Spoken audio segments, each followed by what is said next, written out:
Welcome to episode 2101 of Love, Serve, Care. Today's episode, let's talk more about Jules. I know yesterday's episode was about her birthday, Sweet 16, but you know what?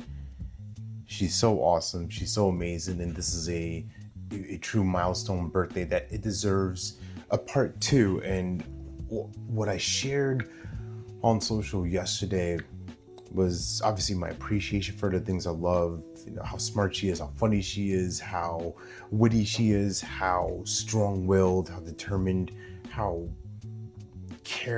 much care she takes of people, and sometimes that to her own detriment. She can fall into the lane of wanting to be perfect and trying to get things right. Wonder where she gets that from sometimes.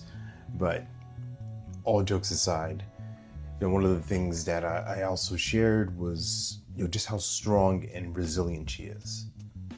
A lot of things people don't know behind the scenes.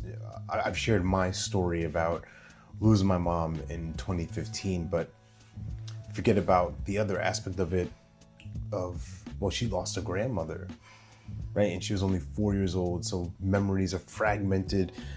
Few pictures, there's not much there, but there's something. She feels a presence and she knows her through me, and that's a difficult thing to wrestle with as a young child, right? The death of somebody, and then a few years later being involved in a major car accident.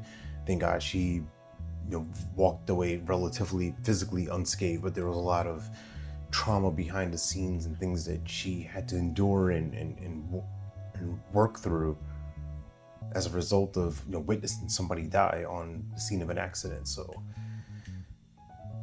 fast forward for 2 more years later, right? We have 2020, the pandemic, the world shuts down, and someone who's a social butterfly who really thrives on connecting with people and relationships, to have that severed, be homeschooled for 2 years before going back into the traditional school system. It affects, right? So just all this instability, all these changes, but through it all, she maintains her smile. She looks to serve. She looks to create, to write, to speak, to advocate for things that matter for her. So for that, she is somebody that I want to emulate, which sounds weird, right? That's my daughter. I'm the elder. I should be the example, but sometimes there's a lot you can learn from the younger ones too. So with all that said and done, remember that you're born to live your life in abundance. You're the master of your future. You control your freedom, and you have complete dominance of your thoughts, your emotions, and your habits. Take care. God bless. Stay blessed.